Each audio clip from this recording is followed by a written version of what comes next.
Hello guys! Makita nyo, nasa labas ulit tayo. Dahil tayo ay pupunta sa aming mga lola. Sa aking father side. Ano tayo? Atin tayo ng Italian Day. Let's go! Marcus, pasok! What the? Oh, you know what? You know what? You know what? At yun nga guys, medyo kakaunti pa ang tao. Di tulad ng isang taon, marami na agad. Hindi nga. Dami pa kanti ng mga parking nga doon sa... Ngayon pa lang. Ngayon yan. Dadami yan. Hindi, sabi ng mami ganitong oras, madami na talaga. Ganitong oras, di ba ang dami na last year?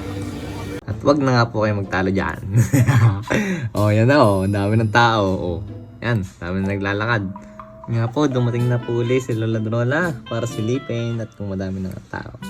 At habang nagkakwentuhan sila, ay nakita silang kilala ni Tita Lala. At siya si... Daniela! Daniela! Daniela! Nani!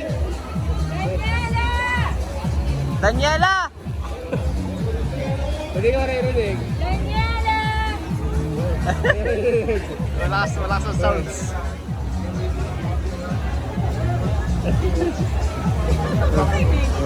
Ngayon lang, nakalis na. The spotlight. Ito lang, cheers. Tonton! At habang hinihintay si Tito Tonton para mag-cheers, ito ako. Nagbukas ako ng isang beer. Gamit ang aking tsinelas. Ton! Cheers na.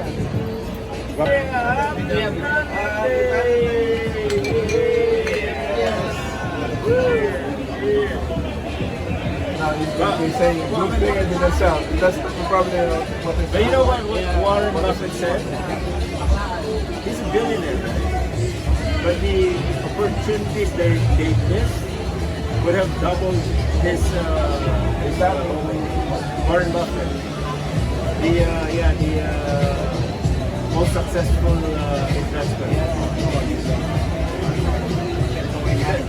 Those are the opportunities he missed, right? And he's the one that actually said, there's another saying that he had, he said, it's not what you spend, but how much money you keep that makes you a millionaire. You know, it's not what you spend that way, but how much you keep this way, that's what you invest. So pumasok nga po muna kami sa loob dahil napakainit sa labas.